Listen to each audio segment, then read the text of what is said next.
بسم الله الرحمن الرحيم. ألف لام را، تلك آيات الكتاب المبين. إنا أنزلناه قرآنا عربيا لعلكم تعقلون. نحن نقص عليك أحسن القصص بما أوحينا إليك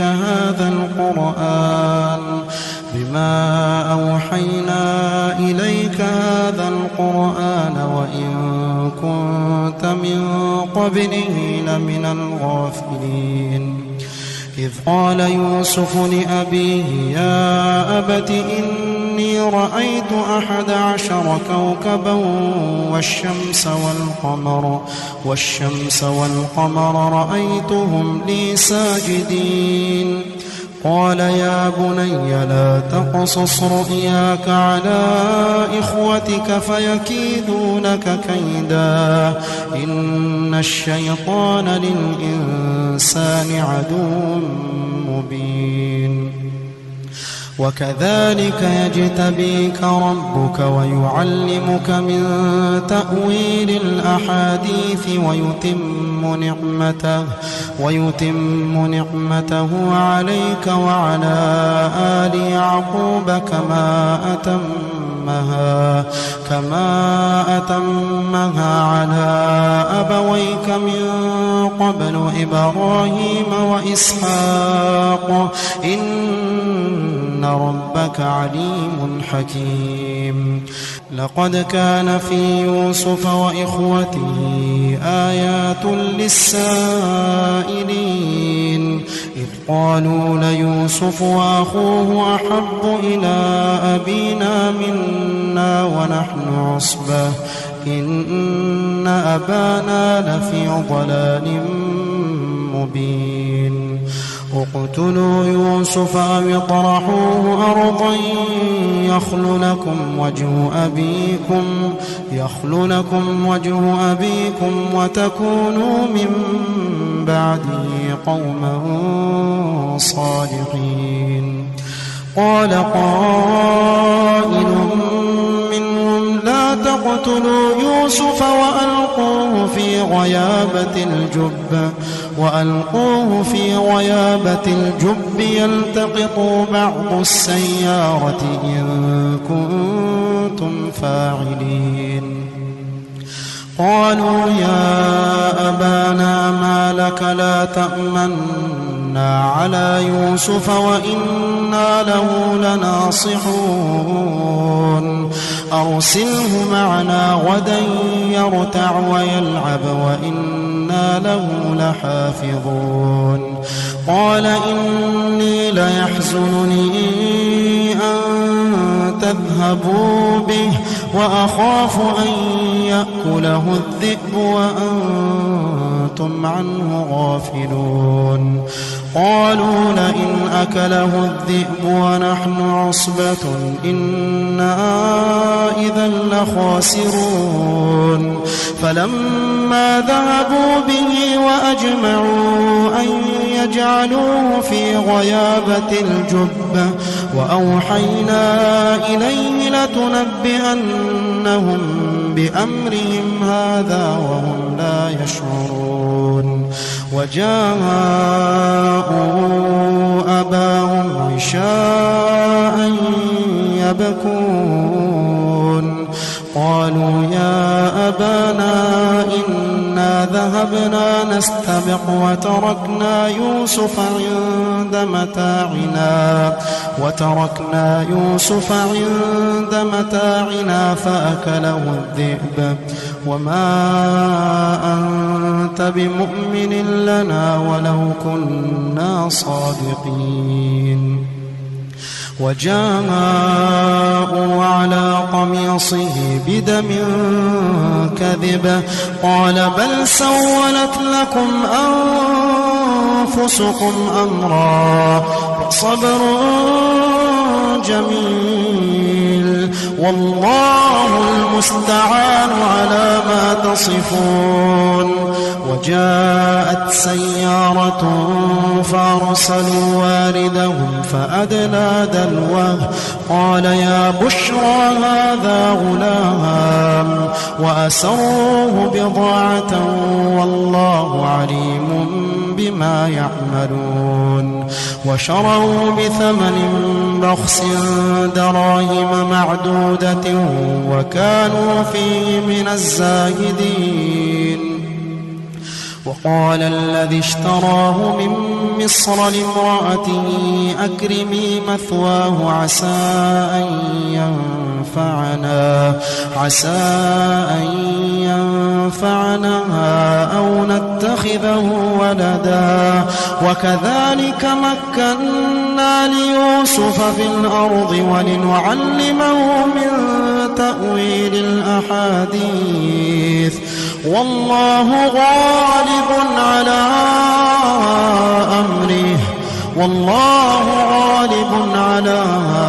أمره ولكن أكثر الناس لا يعلمون. ولما بلغ أشده آتيناه حكما وعلما وكذلك نجزي المحسنين. وراودته التي هو في بيتها عن نفسه وغلقت الأبواب وقالت هيت لك قال معاذ الله إنه ربي أحسن مثواي إنه لا يفلح الظالمون. ولقد همت به وهم بها لولا أن رأى برهان ربه كذلك لنصرف عنه السوء والفحشاء إنه من عبادنا المخلصين. واستبق الباب وقدت قميصه من دبر وألف يا سيدها لدى الباب. قالت ما جزاء من أراد بأهلك سوءا إلا أن يسجن أو عذاب أليم.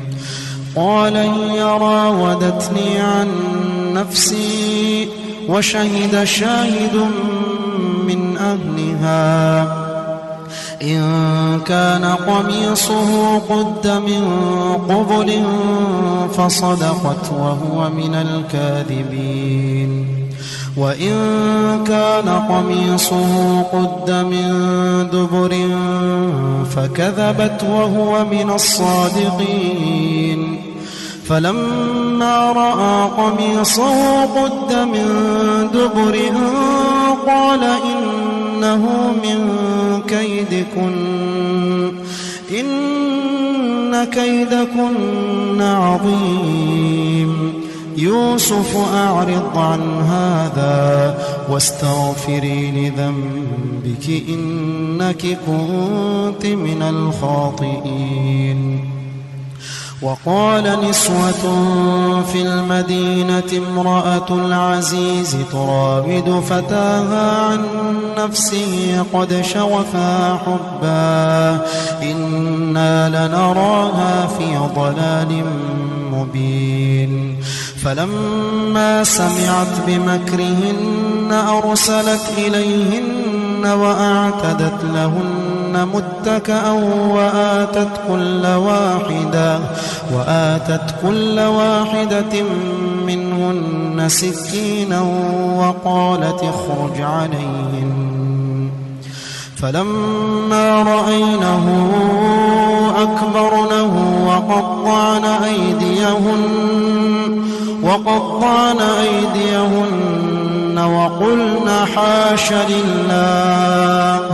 وقلن حاش لله ما هذا بشرا إن هذا إلا ملك كريم. قالت فذلكن الذي لمتنني فيه ولقد راودته عن نفسه فاستعصم ولئن لم يفعل ما آمره ليسجنن وليكون من الصاغرين قال رب السجن أحب إلي مما يدعونني إليه وإلا تصرف عني كيدهن أصب إليهن وأكن من الجاهلين فاستجاب له ربه فصرف عنه كيدهن إنه هو السميع العليم ثم بدا لهم من بعد ما رأوا الآيات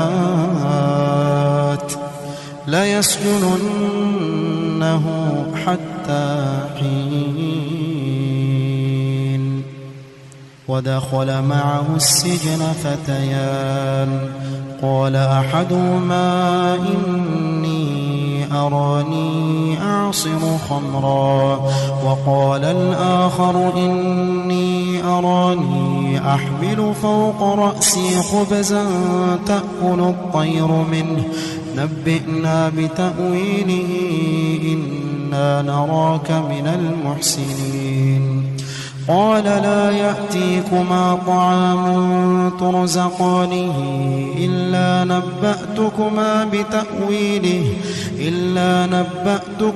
بتأويله قبل أن يأتيكما ذلكما مما علمني ربي إني تركت ملة قوم لا يؤمنون بالله وهم بالآخرة هم كافرون واتبعت ملة آبائي إبراهيم وإسحاق ويعقوب ما كان لنا أن نشرك بالله من شيء ذلك من فضل الله علينا وعلى الناس ولكن أكثر الناس لا يشكرون يا صاحبي السجن أأرباب متفرقون خير أم الله الواحد القهار ما تعبدون من دونه إلا أسماء سميتموها أنتم وآباؤكم ما أنزل الله بها من سلطان إن الحكم إلا لله أمر ألا تعبدوا إلا إياه ذلك الدين القيم ولكن أكثر الناس لا يعلمون يا صاحبي السجن أما أحدكما فيسقي ربه خمرا وأما الآخر فيصلب فتأكل الطير من رأسه قضي الأمر الذي فيه تستفتيان وقال للذي ظن أنه ناج منهما اذكرني عند ربك فأنساه الشيطان ذكر ربه فلبث في السجن بضع سنين وقال الملك إني أرى 7 بقرات سمان يأكلهن 7 عجاف و7 سنبلات خضر وأخر يابسات يا أيها الملأ أفتوني في رؤياي إن كنتم للرؤيا تعبرون قالوا أضغاث أحلام وما نحن بتأويل الأحلام بعالمين وقال الذي نجا منهما وادكر بعد أمة أنا أنبئكم بتأويله فأرسلون يوسف أيها الصديق أفتنا في 7 بقرات سمان يأكلون 7 عجاف و7 سنبلات خضر وأخر يابسات لعلي أرجع إلى الناس لعلهم يعلمون قال تزرعون 7 سنين دأبا فما حصدتم فذروه في سنبله إلا قليلا مما تأكلون ثم يأتي من بعد ذلك 7 شداد يأكلن ما قدمتم لهن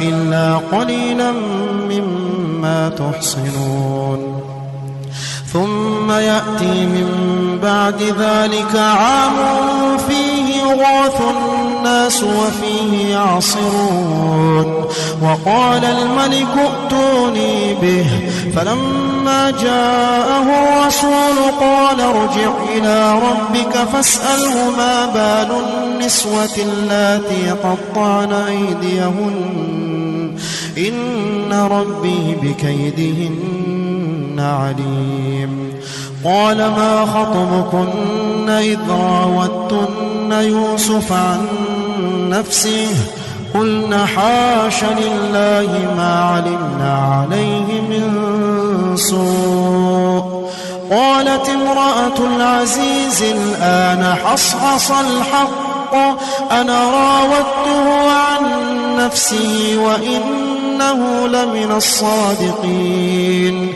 ذلك ليعلم أني لم أخنه بالغيب وأن الله لا يهدي كيد الخائنين وما أبرئ نفسي إن النفس لأمارة بالسوء إلا ما رحم ربي إن ربي غفور رحيم وقال الملك ائتوني به أستخلصه لنفسي فلما كلمه قال إنك اليوم لدينا مكين أمين قال اجعلني على خزائن الأرض إني حفيظ عليم وكذلك مكنا ليوسف في الأرض يتبوأ منها حيث يشاء نصيب برحمتنا من نشاء ولا نضيع أجر المحسنين ولأجر الآخرة خير للذين آمنوا وكانوا يتقون وجاء إخوة يوسف فدخلوا عليه فعرفهم وهم له منكرون ولما جهزهم بجهازهم قال ائتوني بأخ لكم من أبيكم ألا ترون أني أوفي الكيل وأنا خير المنزلين فإن لم تأتوني به فلا كيل لكم عندي ولا تقربون قالوا سنراود عنه أباه وإنا لفاعلون وقال لفتيانه جعلوا بضاعتهم في رحالهم لعلهم يعرفونها إذا انقلبوا إلى أهلهم لعلهم يرجعون فلما رجعوا إلى أبيهم قالوا يا أبانا منع منا الكيل فأرسل معنا أخانا نكتل وإنا له لحافظون قال هل آمنكم عليه إلا كما أمنتكم على أخيه من قبل فالله خير حافظا وهو أرحم الراحمين ولما فتحوا متاعهم وجدوا بضاعتهم ردت إليهم قالوا يا أبانا ما نبغي هذه بضاعتنا ردت إلينا ونمير أهلنا ونحفظ أخانا ونزداد كيل بعير ذلك كيل يسير قال لن أرسله معكم حتى تؤتون موثقا من الله لتأتونني به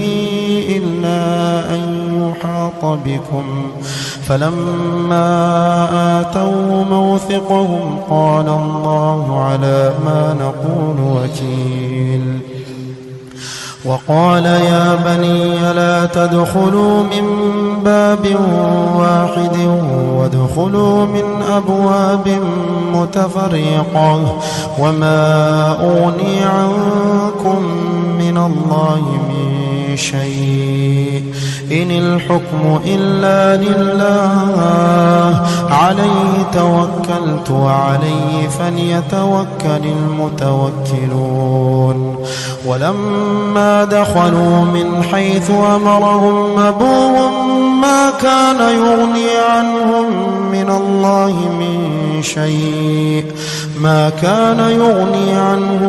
من الله من شيء إلا حاجة في نفس يعقوب قضاها وإنه لذو علم لما علمناه ولكن أكثر الناس لا يعلمون ولما دخلوا على يوسف آوى إليه أخاه قال إني أنا أخوك فلا تبتئس بما كانوا يعملون فلما جهزهم بجهازهم جعل السقاية في رحل أخيه ثم أذن مؤذن أيتها العير إنكم لسارقون قالوا وأقبلوا عليهم ماذا تفقدون قالوا نفقد صواع الملك ولمن جاء به حمل بعير وأنا به زعيم قالوا تالله لقد علمتم ما جئنا لنفسد في الأرض وما كنا سارقين قالوا فما جزاؤه إن كنتم كاذبين قالوا جزاؤه من وجد في رحله فهو جزاؤه كذلك نجزي الظالمين فبدأ بأوعيتهم قبل وعاء أخيه ثم استخرجها من وعاء أخيه كذلك كدنا ليوسف ما كان ليأخذ أخاه في دين الملك إلا أن يشاء الله نرفع درجات من نشاء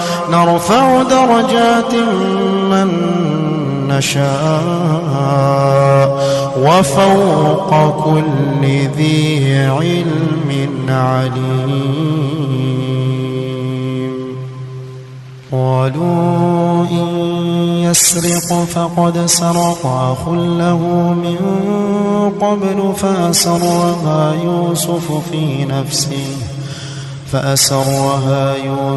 في نفسه ولم يبدها لهم قال أنتم شر مكانا والله أعلم بما تصفون قالوا يا أيها العزيز إن له أبا شيخا كبيرا فخذ أحدنا مكانه إنا نراك من المحسنين.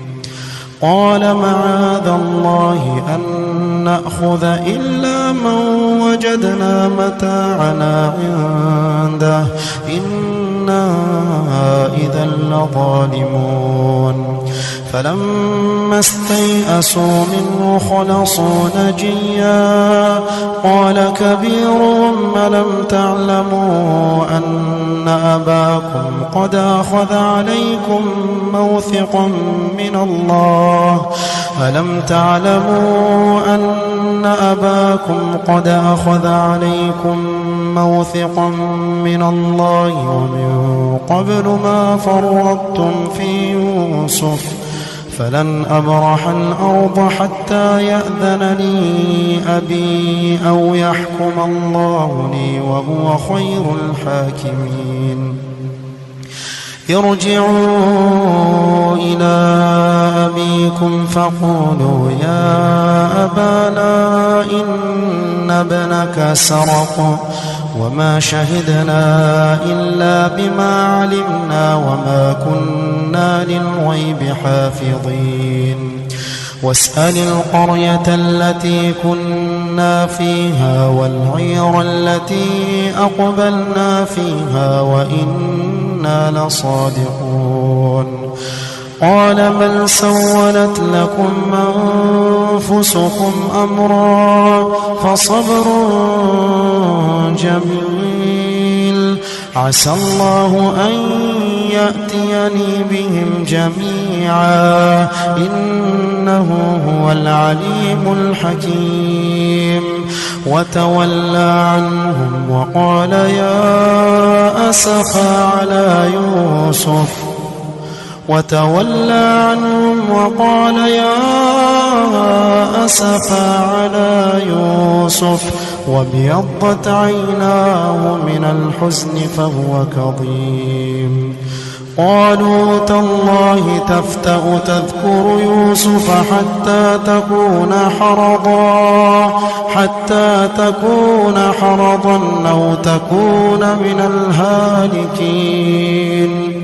قال إنما أشكو بثي وحزني إلى الله قال إنما أشكو بثي وحزني إلى الله وأعلم من الله ما لا تعلمون. يا بني اذهبوا فتحسسوا من يوسف وأخيه ولا تيأسوا من روح الله إنه لا ييأس من روح الله إلا القوم الكافرون. فلما دخلوا عليه قالوا يا أيها العزيز مسنا وأهلنا الضر وجئنا ببضاعة مزجاة فأوف لنا الكيل وتصدق علينا إن الله يجزي المتصدقين. قال هل علمتم ما فعلتم بيوسف وأخيه إذ أنتم جاهلون. قالوا أئنك لأنت يوسف قال أنا يوسف وهذا أخي قد من الله علينا إنه من يتق ويصبر فإن الله لا يضيع أجر المحسنين. قالوا تالله لقد آثرك الله علينا وإن كنا لخاطئين.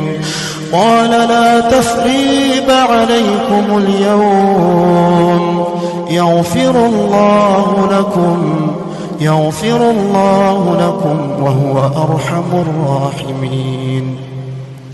اذهبوا بقميصي هذا فألقوه على وجه أبي يأت بصيرا وأتوني بأهلكم أجمعين. ولما فصلت العير قال أبوهم إني لأجد ريح يوسف لولا أن تفندون. قالوا تالله إنك لفي ضلالك القديم. فلما أن جاء البشير ألقاه على وجهه فارتد بصيرا قال ألم أقل لكم إني أعلم من الله ما لا تعلمون. قالوا يا أبانا استغفر لنا ذنوبنا إنا كنا خاطئين. قال سوف أستغفر لكم ربي إنه هو الغفور الرحيم. فلما دخلوا على يوسف آوى إليه أبويه وقال ادخلوا مصر إن شاء الله آمنين. ورفع أبويه على العرش وخروا له سجدا وقال يا أبت هذا تأويل رؤياي من قبل قد جعل ربي حقا وقد أحسن بي إذ أخرجني من السجن وجاء بكم من البدو من بعد أن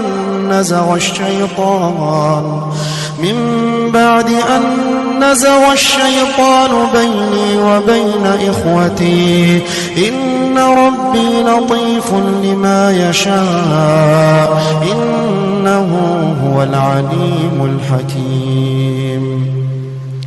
رب قد آتيتني من الملك وعلمتني من تأويل الأحاديث فاطر السماوات والأرض أنت ولي في الدنيا والآخرة توفني مسلما وألحقني بالصالحين.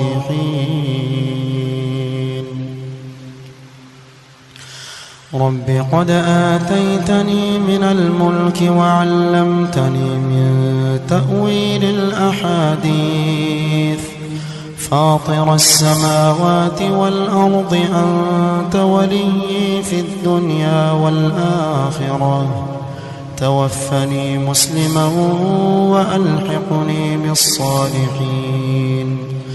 ذلك من أنباء الغيب نوحيه إليك وما كنت لديهم إذ أجمعوا أمرهم وهم يمكرون. وما أكثر الناس ولو حرصت بمؤمنين وما تسألهم عليه من أجر إن هو إلا ذكر للعالمين. وكأي من آية في السماوات والأرض يمرون عليها وهم عنها معرضون وما يؤمن أكثرهم بالله إلا وهم مشركون. أفأمنوا أن تأتيهم غاشية من عذاب الله أو تأتيهم الساعة بغتة وهم لا يشعرون. قل هذه سبيلي أدعو إلى الله على بصيرة أنا ومن اتبعني وسبحان الله وما أنا من المشركين. وما أرسلنا من قبلك إلا رجالا نوحي إليهم من أهل القرى أفلم يسيروا في الأرض فينظروا كيف كان عاقبة الذين من قبلهم ولدار الآخرة خير للذين اتقوا أفلا تعقلون حتى إذا استيأس الرسل وظنوا أنهم قد كذبوا جاءهم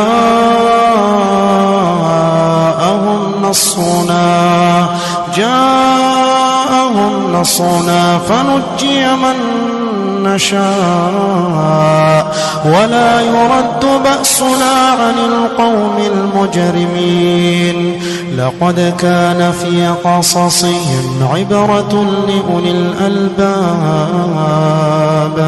ما كان حديثا يفترى ولكن تصديق الذي بين يديه وتفصيل كل شيء وهدى ورحمة لقوم يؤمنون يا أيها المزمل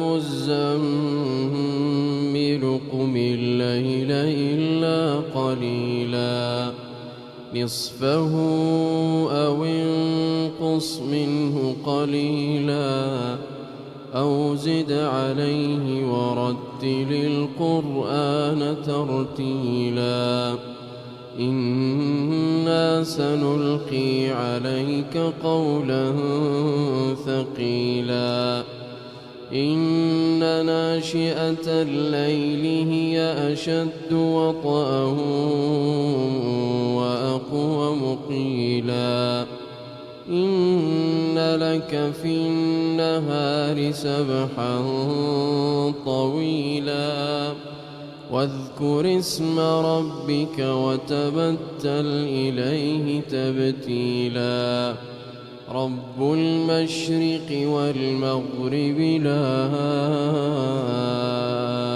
إله إلا هو فاتخذه وكيلا واصبر على ما يقولون واهجرهم هجرا جميلا وذرني والمكذبين أولي النعمة ومهلهم قليلا إن لدينا أنكالا وجحيما وطعاما ذا غصة وعذابا أليما يوم ترجف الأرض والجبال وكانت الجبال كثيبا مهيلا إنا أرسلنا إليكم رسولا شاهدا عليكم كما أرسلنا إلى فرعون رسولا فعصى فرعون الرسول فأخذناه أخذا وبيلا فكيف تتقون إن كفرتم يوما يجعل الولدان شيبا السماء منفطر به كان وعده مفعولا إن هذه تذكرة فمن شاء اتخذ إلى ربه سبيلا إن ربك يعلم أنك تقوم أدنى من ثلثي الليل ونصفه وثلثه وطائفة من الذين معك والله يقدر الليل والنهار علم أن لن تحصوه فتاب عليكم فاقرؤوا ما تيسر من القرآن علم أن سيكون منكم مرضى وآخرون يضربون في الأرض يبتغون من فضل الله وآخرون يقاتلون في سبيل الله فاقرؤوا ما تيسر منه وأقيموا الصلاة وآتوا الزكاة وأقرضوا الله قرضا حسنا وما تقدموا لأنفسكم